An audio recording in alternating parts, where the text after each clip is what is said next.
All right, welcome back, ladies and gentlemen. I hope you had an opportunity to get something good to eat.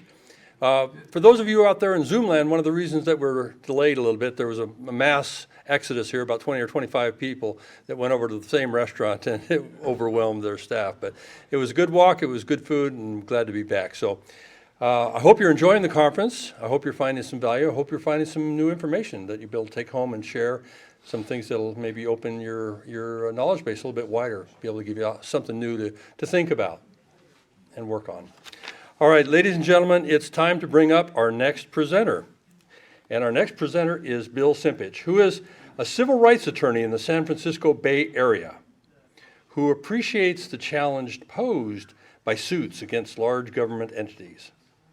He was with the legal team chosen by Public Justice as Trial Attorneys of the Year in 2003 for winning a verdict of $4.4 million for environmental activists Judy Berry and Daryl Sherney against FBI agents and Oakland police officers for framing them as suspects in the bombing of their car while on an Earth First organizing tour.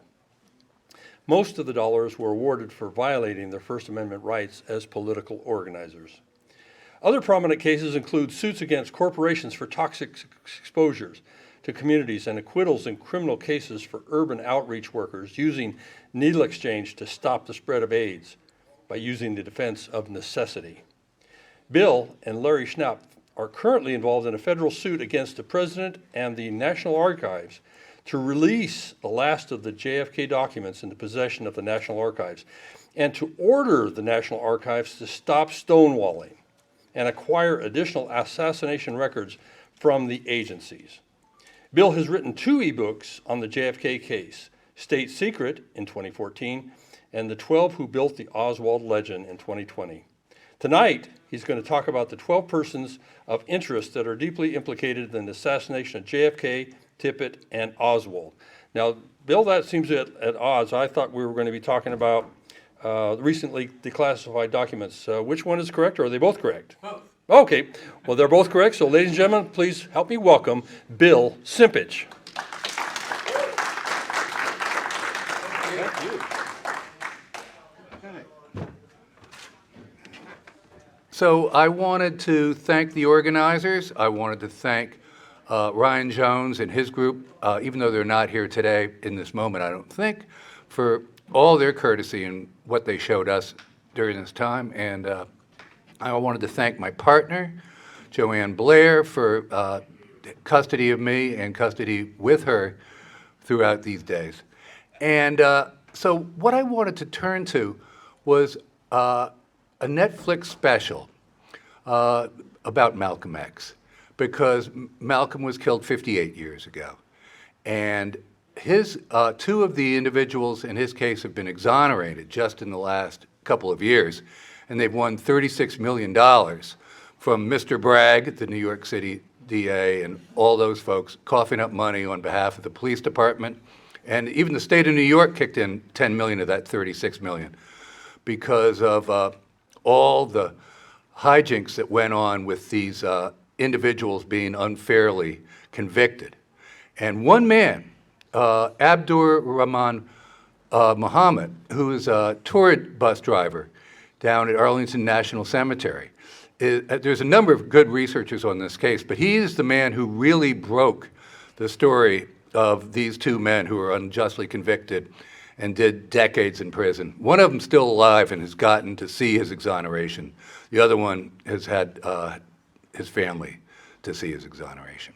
So it's a powerful story, and it made me think of Marina Oswald or her kids, who I know are on our side in this case, or maybe their kids in the future.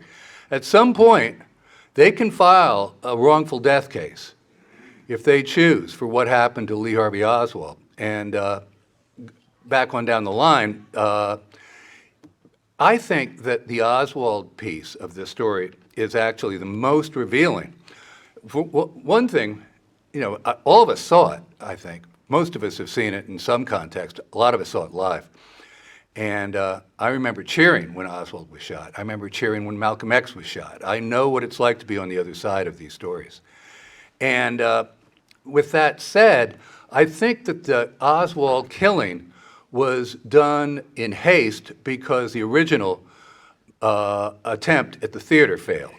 And so I think you get some clues from there. And with that, I'm going to basically show you the case backwards. I'm going to go to Oswald, then to Tippit, and then to JFK. Now, as a community, I think what we've gotten right is that the military intelligence and the anti-Castro Cubans and the organized crime, all four of these sectors and more, formed the coalition that came together in this crime. And I think we've avoided a lot of infighting about that, if nothing else. And another thing I think we've done a lot of good work on as a community is the lack of chain of custody in this case throughout the decades. People have focused on pieces of the evidence and said, got it wrong, and this is why. Now, here's lessons learned. One thing we haven't done, and I understand why, because I'm reluctant myself, but I'm doing it tonight, about building a counter-narrative that names names, not just of one person like Mr. Westbrook, which I've done, but the key agencies involved and a flexible look at the persons of interest. And I've got 12 I'm going to talk about tonight, not because they're the most important, but they're the ones that are in my sights right now.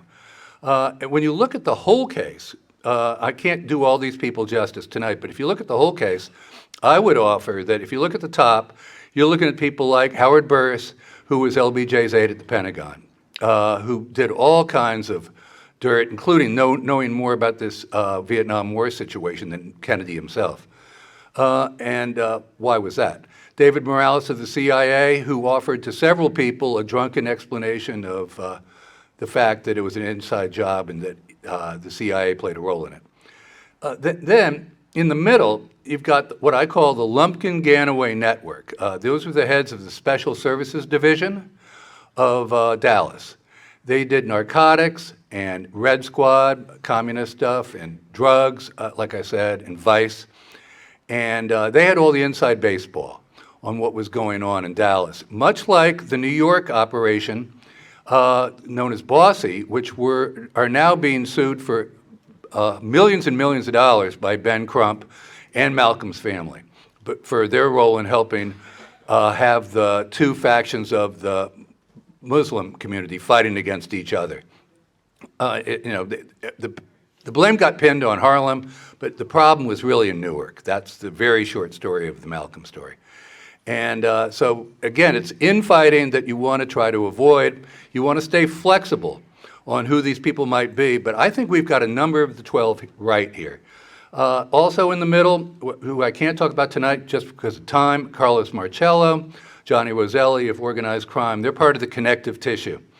And then at the bottom, you'll see people like George Butler, who was the man in charge at the scene of the Oswald shooting in terms of security, as well as Jerry Hill and Picky Westbrook of the Dallas Police. They were working in internal affairs, and you see Hill and Westbrook everywhere, all three crime scenes.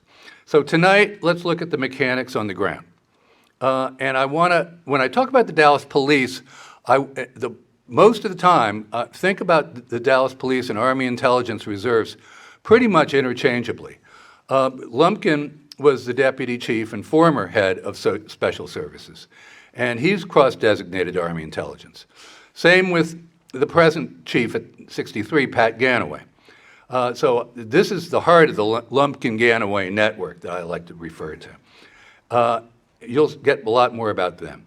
And there's connective tissue between the Dallas Police itself and the Secret Service because it was, in fact, reserves in many instances from the Army intelligence crowd that would be called into service to help the Secret Service whenever they had an action in Dallas or Fort Worth. And to that end, again, lots of overlap between the Dallas Police, Army Intel, and Secret Service. And again, I'm not going to ignore the higher echelons of the U.S. military, even though I don't have time to do it tonight. Only the U.S. military could supply the snipers needed in Dealey Plaza, in my humble opinion. They were among the very best snipers there were, and there was at least 2 of them. Similarly, only the U.S. military could control the autopsy, wherever it was, whether it was at Walter Reed, Army, Bethesda, Navy. Nobody knew. They say Jackie picked. Who knows what's true on that one? Again, my focus is going to be on the mechanics on the ground without losing sight of these problems above. So with that, there's 6 Dallas police officers that are persons of interest. Lumpkin, who was not only a former chief of special services, but was a deputy chief of police, he basically, as you'll see, shepherded the search of the 6th floor in the whole building. Then Pat Ganaway, the present during '63 head of special services, Pinky Westbrook, the internal affairs chief, and he's the one you see in the photos holding a wallet that many of us think was an Oswald wallet. Then there's Jerry Hill, who was an ex-police reporter. He used to have his office in the jailhouse. He also did a lot of amusements, like theater work and stuff like that. So he really was the man about town as well. Knew Jack Ruby really, really well by his own admission, because he had to admit it. And he was the chief evidence handler on November 22nd, and he was a master magician. Then there's Kenneth Croy, who claims, of all things, that he found Oswald's wallet handed to him by an unidentified witness when he was the first man on the scene at the Tippit shooting. A very, very wild story. And you can see him in film. He's out there interviewing Helen Markham, so there's no question he's there, and he's there early. Whether he found the wallet, we'll talk about the wallet.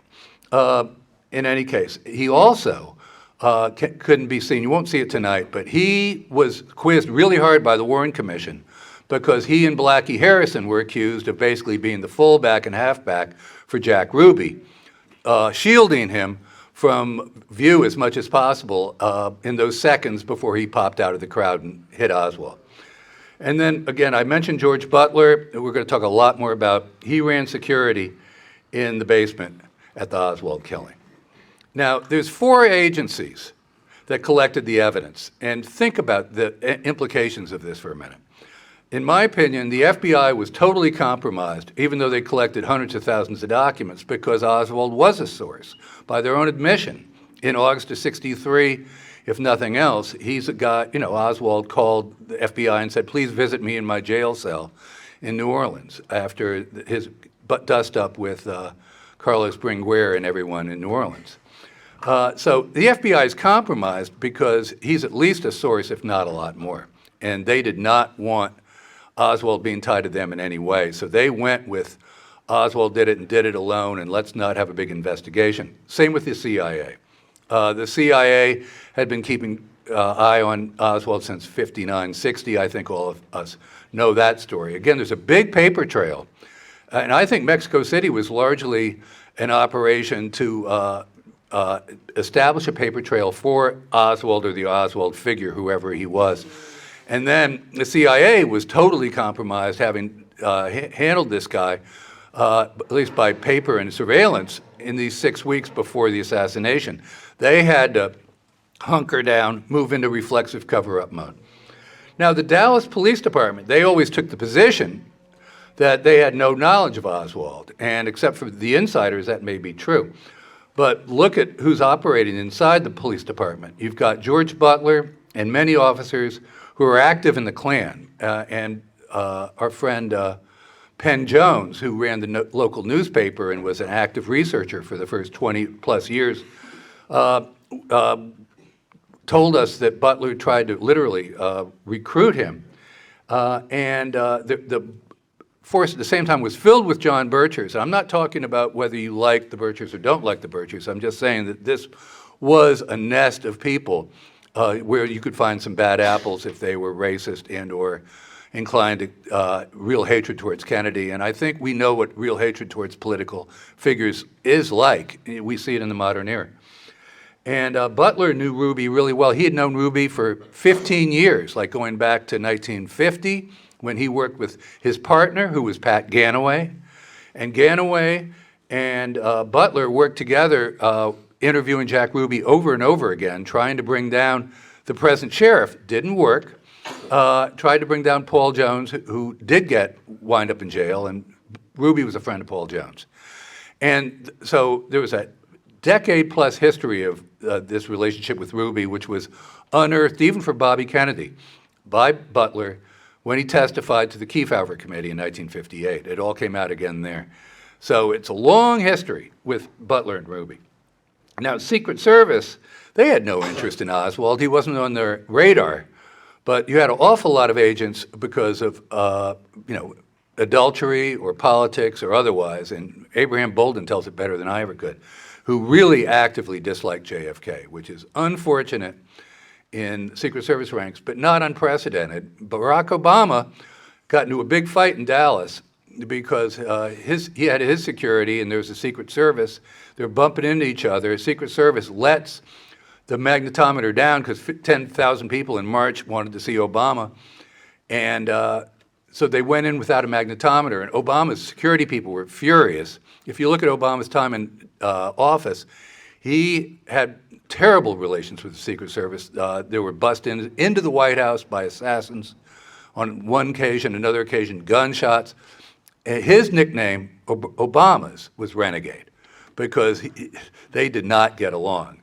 So I'm just saying, the Secret Service is sometimes the hardest part for a lot of us to take in, but they're the bodyguards of this man. And again, it doesn't have to be all of them. It just takes a few bad apples, and there it is. So again, who can be the timekeeper for me when it's 30, 20, 10 minutes? Thank you. Let me know when it's 30. First, the killing of Oswald. Remember that he escaped, if you didn't know this, from the theater alive after Jerry Hill and the DA, Bill Alexander, and a bunch of other fellas, all with guns, were up in the balcony, ready to charge down and take custody their way. I am really, truly afraid that they were there to kill Oswald. And the reason I say that is because when they heard that Oswald was down in the downstairs, two of them wound up twisting their ankle so bad they were on crutches. They really and truly were fired up. And they were fired up, apparently, in much greater numbers than one would have expected for an hour after the assassination for a guy who had supposedly slipped in past the ticket taker. Second, look in the basement 2 days later. Jack Ruby, Kenneth Croy, George Butler are the main people I'm looking at. There's other figures we'll see, but in terms of major players, they're right in the centerpiece. Then look at the investigator of the Ruby killing, Pinky Westbrook. And who does he exonerate for the killing of Oswald? Everybody. Who does he exonerate for the car that goes out, car number 207, which was Jerry Hill's car? He's the investigator of that visit to the Oswald home at 1 p.m., supposedly. And he exonerates Hill. He says, no, it wasn't his car, and here's the reasons why. Then, take a look at the killing of Tippit. The killing of Tippit fired up the police far more than even the assassination of the president. And it's kind of understandable when you get right down to it, no matter what your politics are, because now they've killed one of their own, Tippit. And at this point, people are perfectly willing to move into reflexive cover-up far more than they would otherwise. Look at the scene for Tippit. There's Croy again. There's Westbrook, who was at the original scene and then went to the Tippit scene. Bill Alexander, he's at the scene waving his gun all around the Tippit searches. There were several places they looked at before they all ran to the theater. Jerry Hill is there, and he finds hulls, supposedly, but he finds the wrong number of hulls, and he also misidentifies the hulls. And he lies about being the person who identified the hulls to the dispatcher. Very crazy evidence with Jerry Hill. So it looks like there's a planted wallet story there and planted hull story, which we'll get into. Then finally, analyze the killing of JFK. Now, who's supposed to be protecting him? Supposed to be the Secret Service, supposed to be Dallas Police, and the Army intelligence people who are affiliated with. And look at the chain of evidence. Now, there's no chain of custody, worst chain of custody you could ever describe. I've written an article about it. It's on Mary Farrell if you want to see it. And the security stripping, Vince Palomar nails that down. We're going to take the best of Vince's evidence on the security stripping of JFK in the last days. So now, at the Texas Theater, Oswald looks for his contact and survives. That's not the plan. The witnesses said Oswald went from seat to seat looking for his contact. Captain Pinky Westbrook's in charge of the crime scene. He had a list of 21 witnesses inside the Texas Theater. This list was lost and never found. We literally have 3 of the people there that we depend on for almost all of our civilian testimony. Sergeant Jerry Hill, former police reporter with the jailhouse office, joined the personnel division of Westbrook in October '63. And again, they've got access of all the actors, good and bad, especially bad. And so if they want to find friendly people, they know where to look. They've got the files. They want to blackmail somebody, they've got the files. They led the charge of the, Hill and Alexander led the charge of officers into the balcony where Oswald was reported to be over the radio in the balcony. Oswald was very lucky to leave the theater alive, not the plan. Now here's my friend, Mr. Alexander, an attorney. Part of my whole search has been looking at the attorneys and the journalists, and you'll see some of that brought out here. They've gotten a free ride in this case. They should not get a free ride. We have dirty lawyers, we have dirty journalists. They have access to information, they help mold the story. They should be treated with the same scrutiny, and we should bear down on them. Now, Alexander, of course, is well known to many of us as being on the scene.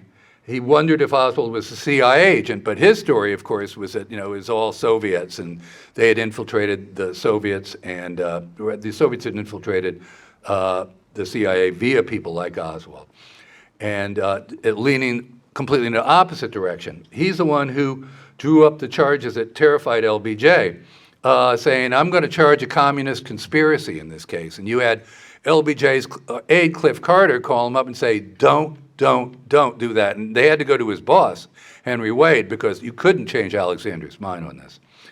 And here's a picture of Alexander getting into a police car that will drive to the Tippett scene. And so Alexander is there, he's armed, he's ready to go minutes after the assassination, and he's, you don't see DAs hurl themselves into a case with a gun. That's not the way it's done. You're supposed to be an independent witness. I generally don't interview witnesses myself, even though I'd really like to, because when you interview a witness, you become part of the story. That's why you have private investigators, so they can testify and the attorney can be insulated. Now, Hill told this whole yarn along with Nick McDonald, who was the guy who put his hands on Oswald in the theater. And the story was that Oswald fired his revolver trying to kill McDonald, but that the revolver misfired. Both Hill and McDonald claimed in their reports, which came out, of course, a couple of weeks later, the reports, it took them weeks to get the reports out because, in most cases, because they wanted to get their story straight. And then all the reports came out at once, early December. Hill and McDonald claimed that one of the bullets had a hammer mark from the firing pin on the primer. And so the firearms and tool mark expert, Cortland Cunningham, testified to the Warren Commission.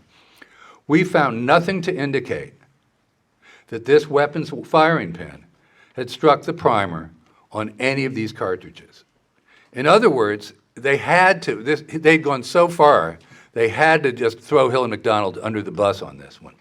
They called them out for lying, and the Warren Commission was forced to agree. They just had to drop that case. It was not tenable. But it was done to dirty up Oswald, and that was the way the story went out on day 2. But here's day 1. This is the morning news on the 23rd. Officer Nick McDonald was the officer who said he disarmed Oswald. He suffered a scratch along the face. He knew what I was there for, said Officer McDonald. He didn't give too much trouble. Just take that in for a minute. This man just tried to kill him, and this is his story. Now, maybe he's trying to hide it, but for what purpose? No, the story got made up the night of the 22nd. Here's Seth Canner's notes early on the 23rd. After all these hours, and they've got all this scuttlebutt, and they've been stationed hundreds of reporters inside the police department. Finally, it comes out, they come out with a statement saying there was a struggle at the time of arrest, which everybody agrees on. I think Oswald got into a clinch so he wouldn't get shot. And he grabbed McDonald, he punched him, and he grabbed him, they fell over the seats. That would be smart if you're afraid you're gonna get killed. And he got out alive, saying, I protest this police brutality. Very smart. in the Texas theater when police when pistol snapped at another officer's head. That's the story that began coming out on the 23rd, not the 22nd. All right. So that's Alexander we've talked about, and we've talked about Hill a little bit. We're going to come back to Hill. Butler, he's in charge of the transfer, and he failed to protect Oswald. Now, reporter Thayer Waldo, who's going to come up again in a very big way, he's a victim of dirty tricks the next year. But here's Waldo reporting on Butler.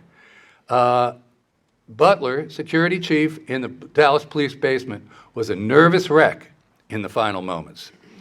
And Butler agreed he was a nervous wreck, but he said, I was feeling that things were breaking down, but what he didn't reveal was that he let the car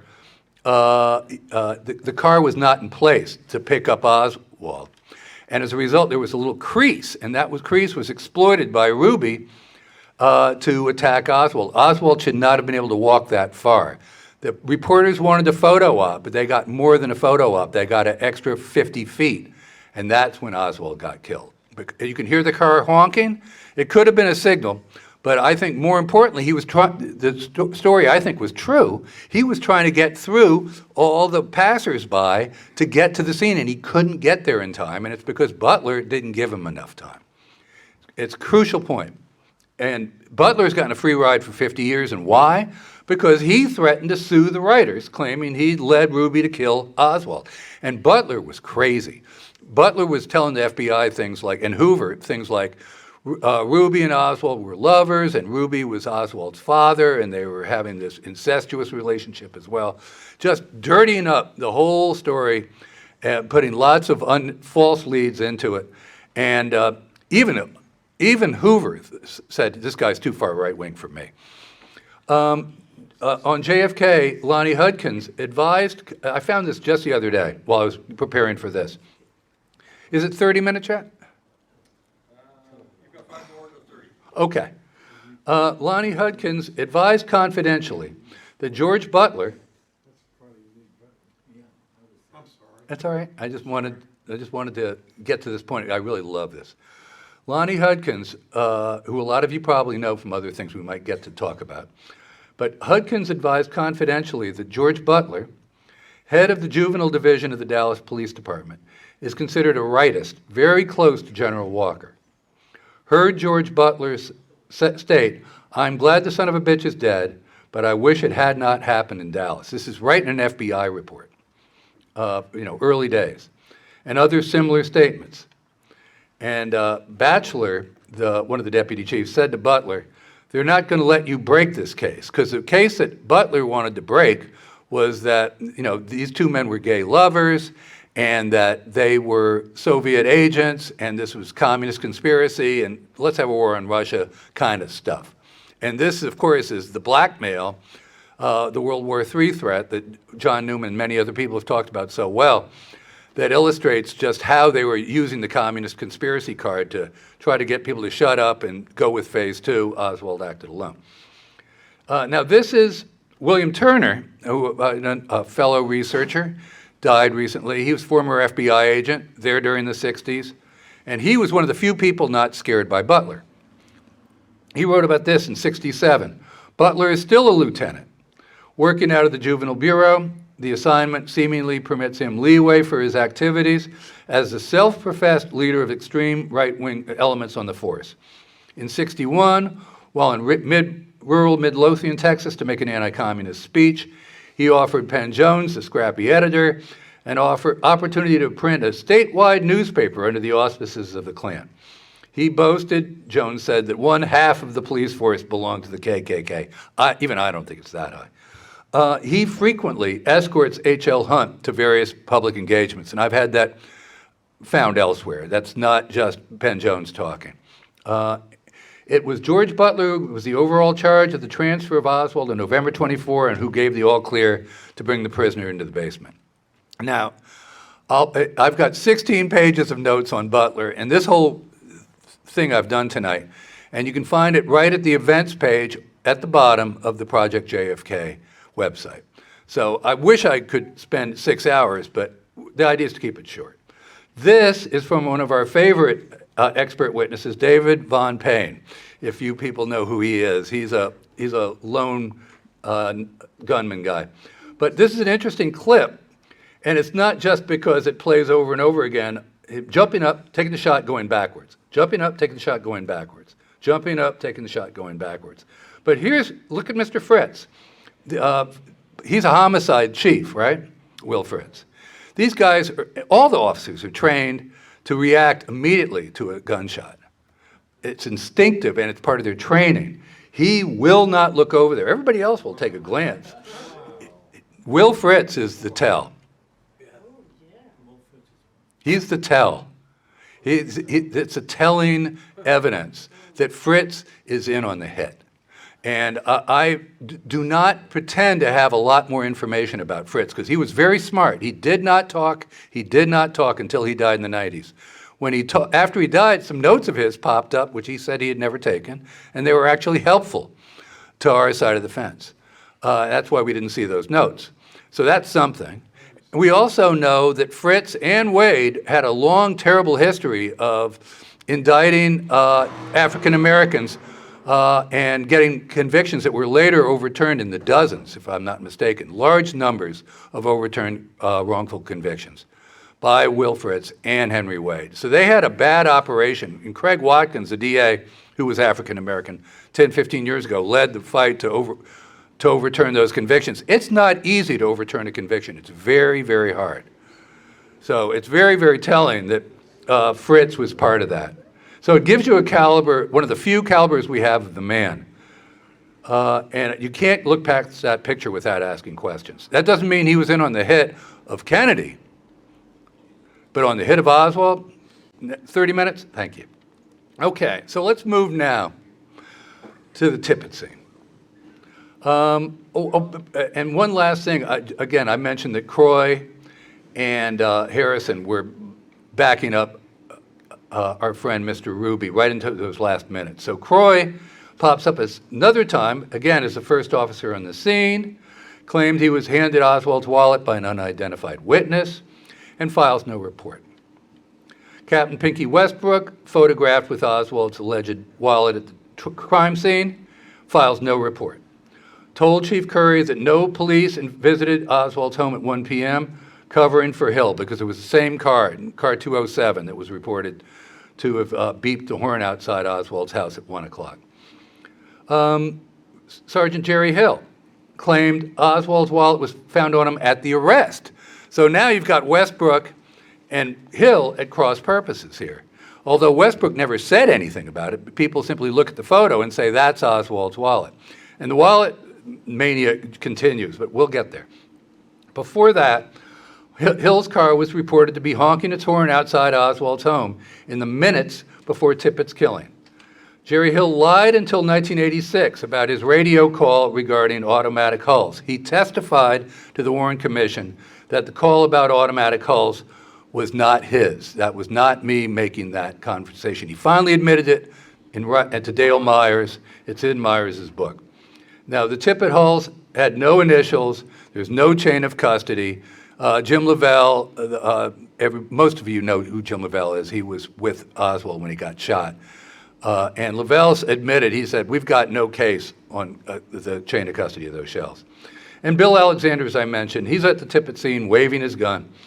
Now here's the stickiness about the wallet, which I think some of this is misdirection, and the important thing is that confusion is the goal, as far as I'm concerned here.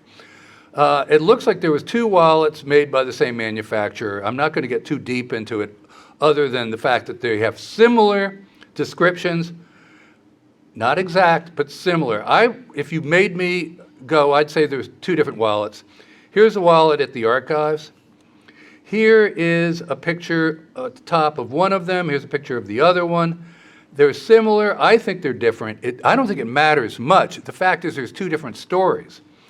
And it gets worse because inside the wallet, supposedly, which wasn't reported until late in the date of the 22nd, is an Alex Siddell draft card the draft cards, of course, don't have photos on them.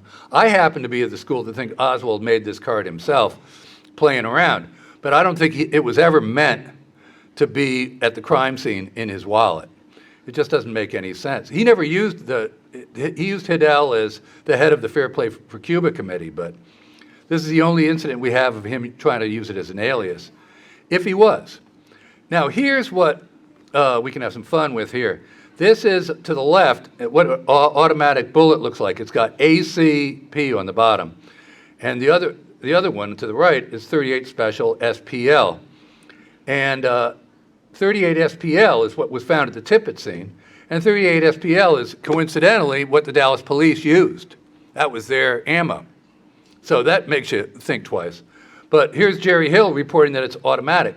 Now, why he did that, we don't really know, because I think there's elements of a broken operation through this whole thing, and people make mistakes. So I'll repeat it one last time. What really threw a spanner into the works is when Jerry made a radio call at 1:40 and reported the hulls came from a 38 automatic rather than a 38 special. The 38 special bullets were used by Dallas police and were extremely well known. They're clearly identified at their base. Hill's misidentification cannot be passed off as a simple mistake. When Hill testified before the Warren Commission, he threw gasoline on the fire. David Bellin asked a very careful question. Hill denied under oath he made the radio call about the finding of 38 automatic hulls.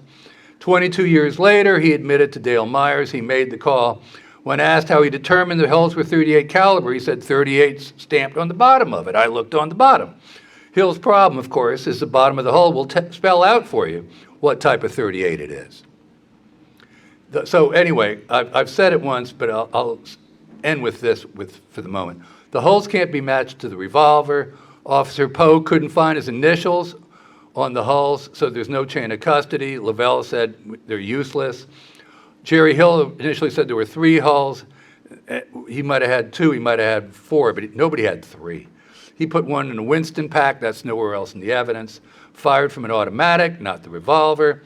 The 2 other hulls found by the Davis sisters were not recognized by them. They were moved from the crime scene before initialing. I can't see this getting into any trial. So that's those 6, okay? How are we doing on time? You've got, let's see, 5 more minutes before you get to 15. Okay, so I'll take 20. Good. Other persons of interest. Kent Biffle with the Dallas Morning News. He's the color guy. He was inside with Tom Allier when they found the revolver. There's other reporters who were able to get to the first floor but no farther to use a telephone or something. But these are the only folks who were able to get into the upper floors, and the cops let them stay. And I don't think it's accidental that they let them stay, because they knew they could either manipulate them or they were part of it. Allier, I'm willing to say, was a useful idiot. No offense to Tom, but that's the way I feel for a lot of reasons. Kent Biffle is something else. We'll get into him. Same with Bart Odom, Dallas FBI. Odom is everywhere. Odom's at the book depository. He helps move the rifle. He helps at the Texas Theater. And you'll see Odom involved in misidentifying our favorite bullet, 399. That's most horrifying. Mike Howard, dirty tricks artist. LBJ's man, but he was Jackie's man that day. And after Jackie went home, he went right to Marina, and he's the one who held Marina basically hostage for like a couple months. Set her up with a manager who immediately had sex with her and took charge of her financial affairs. Horrible, what I consider sexual abuse and monetary abuse at a minimum. And Howard oversaw all that. And then last heard, he still lives in Rockwell, right near Marina. But he hasn't answered his phone in the last couple of years since we started outing him again. And he was spreading stories right up to the present day. We'll get to that. Floyd Boring, Secret Service. You know how everybody gets Winston Lawson? How many people know Winston Lawson?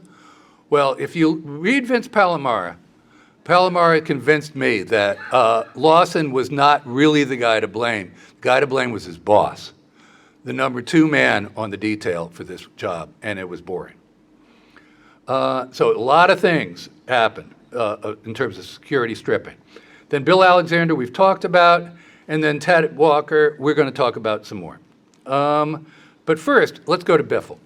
Now, this is in 1959. These are some new documents. And these documents reveal a little bit more than what we knew about Mr. Biffle in Fort Worth, Texas, in November of 1959, calling Lee Harvey Oswald at the Hotel Metropole in Moscow. Okay? And the reason why is because Marguerite is talking with this guy, and he's already is a national story because he is a defector to the Soviet Union, and he's local Fort Worth. And Fort Worth, Texas. You know who was across the room, incidentally, was Seth Canner. Seth saw this. I think Seth's one of the good guys. You know, the fact he worked in the same newspaper doesn't trouble me. But anyway, the call got placed, and then once they heard Marguerite was like a third party on it, Oswald hung up the phone. And they tried a couple days later, and they weren't able to get a good connection, and that apparently it didn't go any farther. Biffle never really made contact with Lee himself, but he spent plenty of time spending money on Marguerite and Robert and letting them know where things stood. And now, what's so interesting here is Marguerite was transient, okay? So this is not quite as evil as it looks, but she had to go from house to house because she was a nurse, a domestic, if you will. And but look at the treatment she got. When you called that number, 0659, in Fort Worth, you got all calls were temporarily rerouted to 0572, which was listed to Velma Marlin of 1410 Hurley Street. Velma Marlin is a cashier at the Fort Worth Star-Telegram. And she said, Marguerite's currently employed out of town. Call Robert if you want her address. So they've gone all the way to the phone company, and there's lots more rigmarole that went on with Selective Service. Everybody knew that Marguerite was handling Lee's business. And the Fort Worth Star-Telegram was handling, being the contact, if you will, for Marguerite. After this, he wrote other articles in January and June. They were basically about Lee, and Marguerite was the source. And now, the next year, in 1961, Biffle is a confidential informant for the Fort Worth newspaper and simultaneously with the FBI. And you got to look at that. Biffle at this point is reporting on organized crime. It could be about anybody, but we don't know a lot about what happened from there. But we do know what Ted Walker was doing the next year. He led the insurrection at Oxford, Mississippi regarding James Meredith. And in October '62, Walker got locked up in Lexington, Kentucky. It's the federal mental institution at the direction of the Kennedys, both Jack and Bobby. So you can imagine, if you need a motive, he had a motive. Now, in April of '63, Walker was an assassination target inside his Dallas home. Then the Surrey's sons, and Surrey worked with the right-wing group that was very close with Ted Walker. His sons have recently been seen in a video, and if I'm not mistaken, they say basically there was more than one person escaping from the scene. It couldn't have been just Oswald. And the thinking among a lot of people at this point is that it was in fact an inside job, that Walker staged the whole thing because he wanted some notoriety. But he might have also wanted a footprint for a bigger job down the line. That's conjecture. But I remember reading about Walker when he greets reporters, he's brushing glass out of his hair. That seemed extreme. If I had glass in my hair, it would be gone in 1 second. I wouldn't be waiting for a photo op. Now, Walker, it's well documented, was a close friend of George Butler. In the summer, fall, it's well documented that he met with exiled Philippe Santiago and others. Some of you may remember the photo of the car that had license plate blown out. People have done the homework on it. It was Philippe Santiago's car. I'm satisfied with that. I'm not usually satisfied with any photographic evidence.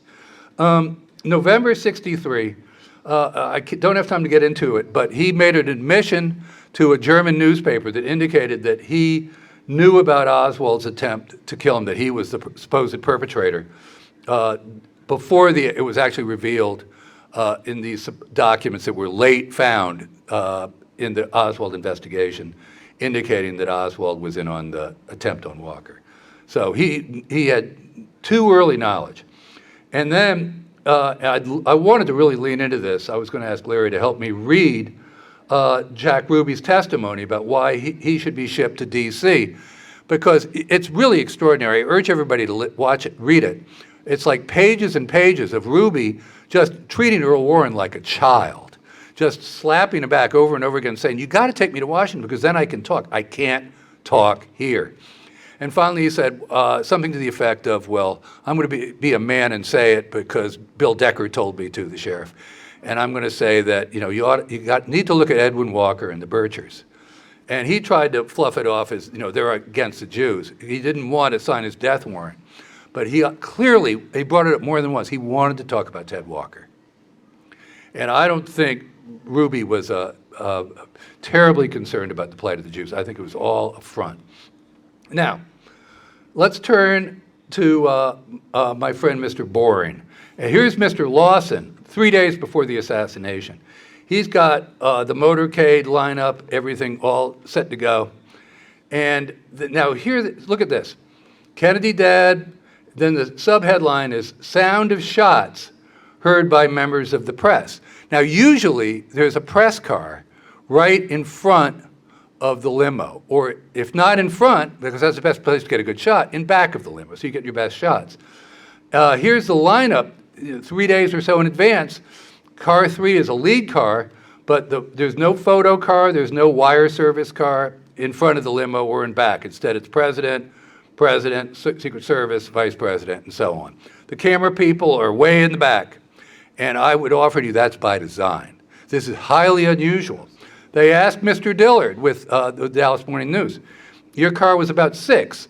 Dillard, I believe. From the president's car? Dillard, from the president's car. We lost our position out at the airport.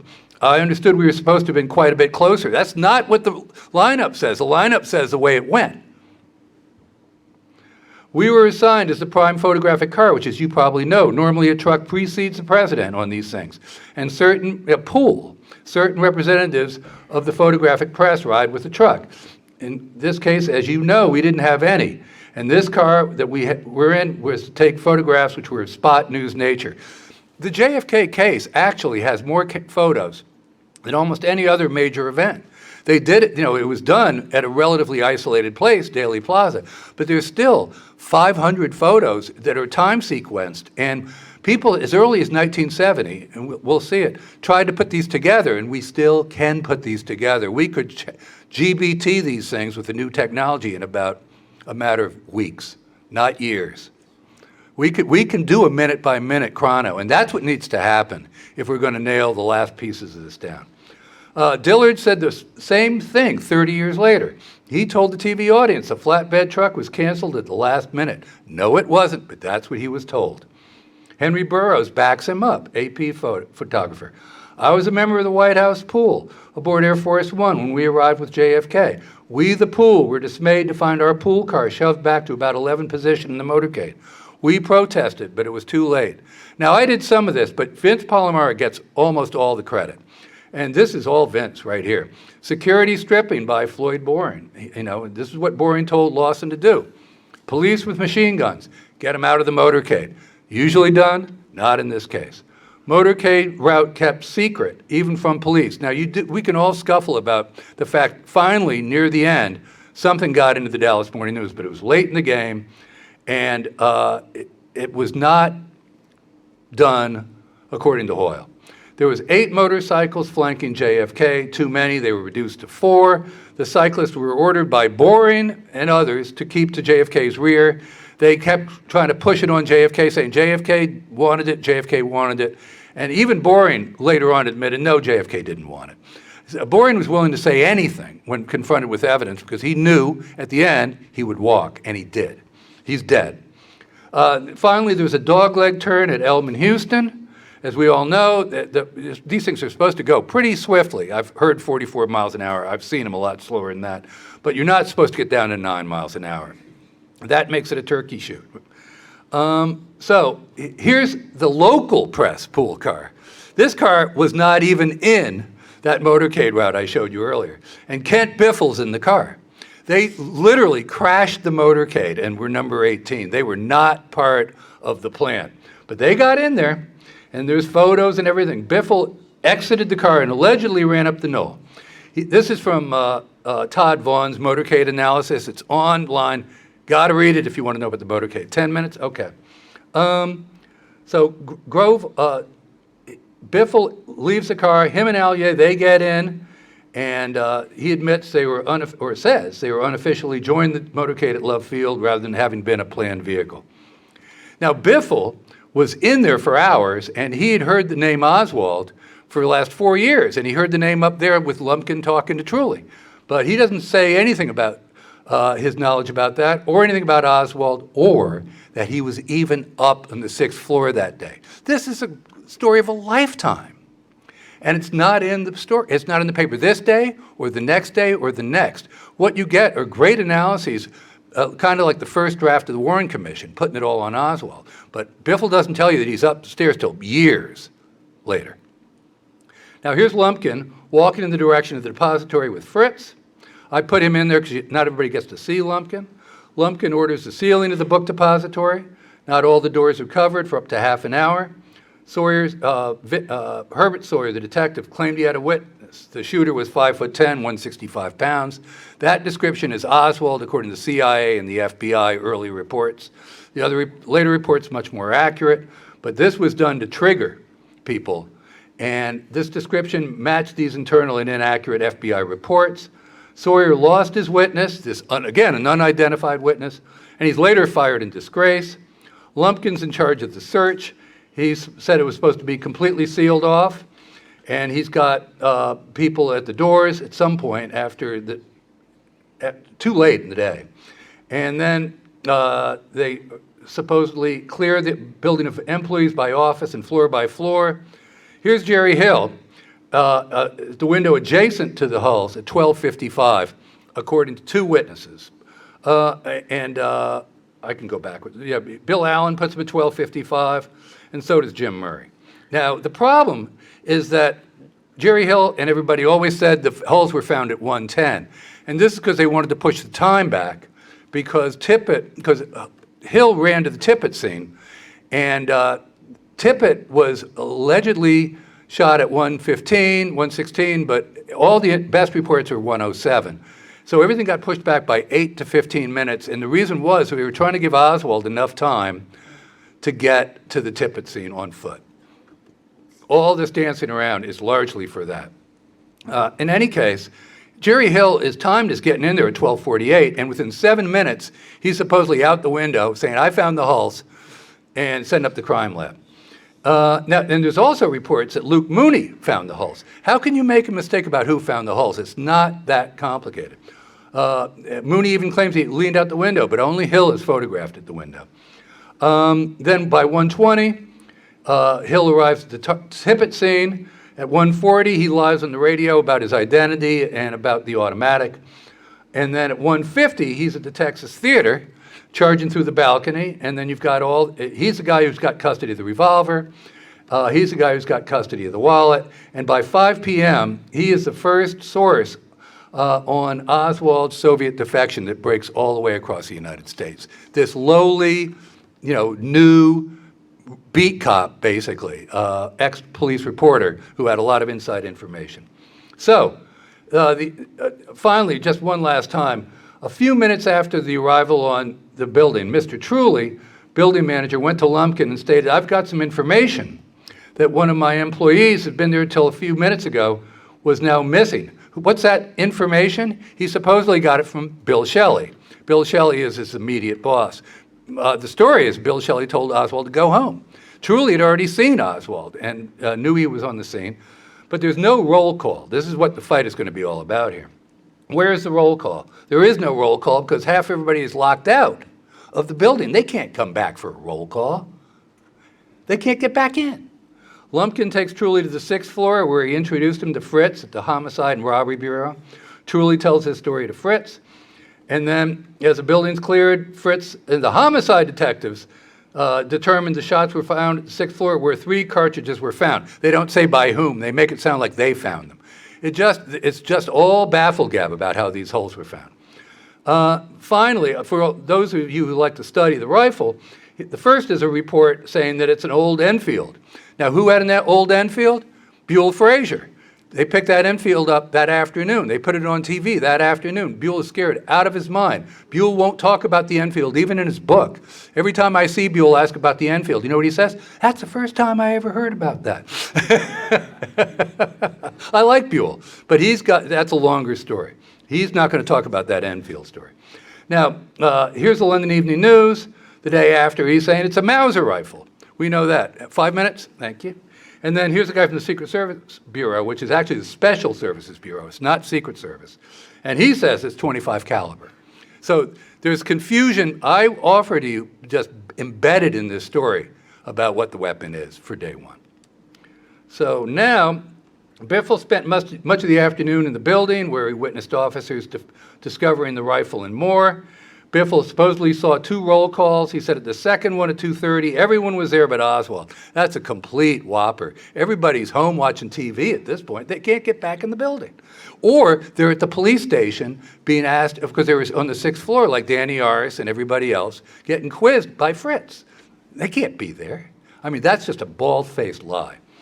And Ganaway is the guy pushing it. He's the guy in charge of the Special Services Bureau. He's quoted the next day. He's the only one who didn't show up and couldn't be accounted for. And again, out of a total of 75 employed in the building, 48 were outside at 12:30. 5 had not reported for work that day. Others left almost immediately. Others couldn't get back in. And here's the office, if you will, where the Lumpkin Ganaway network operated. It's at Fair Park, and it's a CD, Emergency Operating Center. And you'll see that it's part of the national plan to link federal, state, and local government agencies in a communications network from which rescue operations can be directed in time of local or national emergency. Where's the hard look? This is where they checked into work at the Special Services Bureau. They didn't go downtown. They went to Fair Park. And this is a national network with all the latest technology hooked up to the Secret Service and the motorcade and Washington and everything else. This is what deserves the closest scrutiny. Now, getting close to the end, I may be a couple minutes over, but not much. Here's Bart Odom with Lieutenant Day. Nobody's really recognized till recently that this is Mr. Odom. And Odom there's a better picture of him from the front. But I've got other things showing that checkerboard jacket's what he wore that day. And we know that Odom drove Lieutenant Day to City Hall. And the rifle had the Hollywood optics on it. And so it seems like that piece is kosher. Now, what people don't know is that he had a brother out in Venezuela who was like attaché. And he's a good guy. He would do 50-mile hikes and stuff. But he was part of the deep state, if you will, because Venezuela is hot property. Venezuela is very hot because they had an election coming up December 1st, and there's riots. And so here's Dick Helms, where he gets his award admitting that on November 19th, a large arms cache was discovered, the purpose of which was supposedly to arm a group intent on mounting a coup in Caracas with submachine guns, and when you chisel stuff away, you'll find Castro's fingerprints on it. And so they led it to the AG's office, and within a half hour later, Bobby Kennedy made the appointment for me to present the hard evidence. I apologize to President Kennedy for bringing such a mean-looking weapon into his presence. He laconically replied, yes, it gives me a feeling of confidence. 3 days later, he was dead. This is Helms bragging about what he did to kind of scare the president 3 days before his death. Odom, this is what upsets me the most about Odom, is that here's Tomlinson, the guy who finds 399, saying it appears to be the same slug, the slug that you've shown me. What he's showing him now is a pointed slug, not a round slug like 399. This is a 30-06. And similarly, O.P. Wright, who was a former police officer with Dallas, and now the head of security personnel officer in Parkland. He supposedly says it looks like the slug, but this just isn't so. Tink Thompson goes to interview him in 1966. He goes, this does not look like the wet bullet I had, period. Odom is lying. They went so far as to interview Odom 36 years later. Tink went out with Gary Aguilar to visit him. Odom claimed he never wrote that memo. He said, no, that's not my memo. My name's on it, but it's a mistake. Now, I got to use my last of my time properly for Mike Howard. He was assigned to Jackie and Marina. He makes up yarns to this day. Thayer Waldo, day one, he's saying, how did this happen? He's asking the tough questions, security questions. Now, Charles Givens is the most important witness for the Warren Commission. Givens is, here's 1122.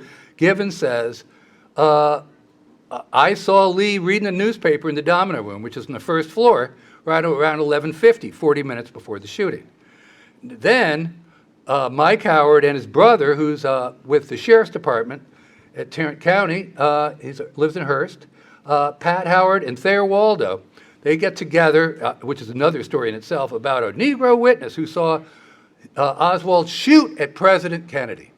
They tell, here's our inside scoop. They say that Givens saw Oswald kneeling at the next window with a rifle aimed into the street. Howard said the Negro later told the Dallas police officers to whom he surrendered, I was scared to death. I thought he would kill me too. So now Givens is terrified, and Thayer Waldo's career is kind of ruined because Mark Lane busts the story wide open and finds out from the reporter who fed him the story.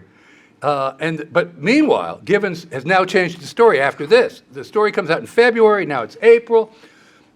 Givens now says, I saw Oswald on the 6th floor at lunchtime. So now Givens has given two accounts of Oswald's whereabouts, one in November that tends to corroborate his alibi, and a second in April that tends to incriminate him. Yet, his statement in November contains no mention of Oswald on the 6th floor, while his statement in April contains a denial he'd seen Oswald elsewhere. But this is their star witness. So anyway, what happens, it's all pretty much wrote from here. Lumpkin gets a hold of all the backyard photos. Curry says, don't disseminate them. Lumpkin makes sure they go out everywhere. Alexander is disgraced. Here's Shanklin from the FBI saying, remember how Alexander put out that false information about Oswald being an informant for the FBI, which was done, I think, to tear apart the real story about Oswald, which is another story. Also, he was responsible for having a copy made of Oswald's diary and released to the press. Alexander gave it up and released it to Ainsworth. And this is inside FBI. They're telling Hoover, he did it. There's no question about it. So now, Alexander got fired for accepting a bribe.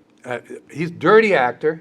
What about Hill? He was no longer with the police force, but in charge of a night job at the film library at KRLD. And he knows various places, and the reporter here, Richard Sprague, the good guy, all of them are good guys, but the journalist, knows of various places where Gerald Hill visited inquiring about film footage of the assassination. Hill made his visits to these stations during the week after the assassination. This fellow Sanderson had taken film footage, including an arrest and also including film of the finding of the rifle. Sprague had viewed the film by Sanderson and said, these important scenes have been omitted and no longer exist. So he was sanitizing the scene, and that's kind of the end of the story for now. I don't want to overstay my welcome, but that's a snapshot of a case that Marina and others could bring forward someday in the future. Thank you.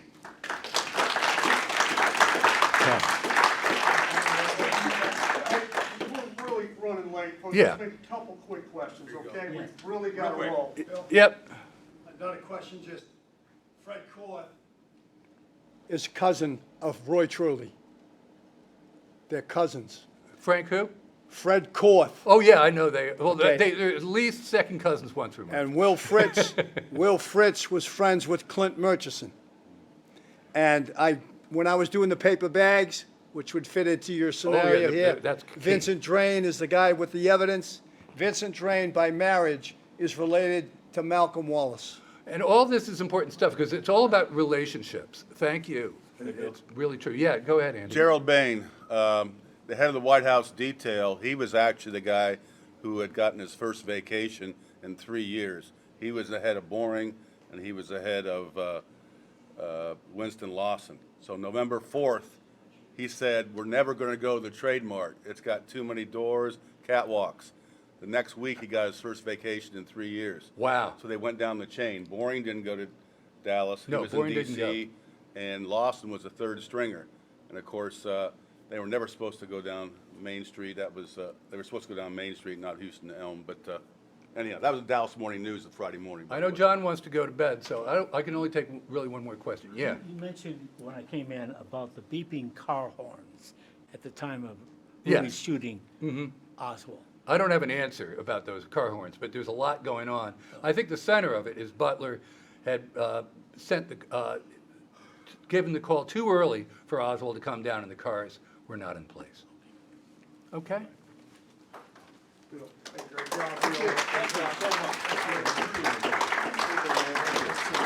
Hey, while we're setting up for our last speaker, Dr. John Newman, I just want to make a couple of thank yous to some people that have been really critical to this whole thing and to make sure that the unsung heroes get recognized. The guy right behind me here, Don Ratliff, super job as MC. Give him a big hand. This guy right here, the greatest tech guy in the world and also one of the most underrated researchers in the world, Mr. David Knight. And of course, Professor David Denton. One of my assistants, Mr. Richard Marrero, who's my go-to guy back here, does a great job. Give him a hand. All right. And that young lady right next to him, who's my work study, who's done a crap ton of work for me, for everything along the way to Cassie DeVore. So, Thank you, Cassie. and finally, Wayne Davis has worked around my students the whole weekend and make sure we got them there from my college. If you give Wayne a hand too, please. Real quick on a side note, found a pair of glasses. Anyone missing a pair of glasses? All right, ladies and gentlemen, let's give another round of applause, please, for Bill Simpich. That was an amazing presentation, was it not?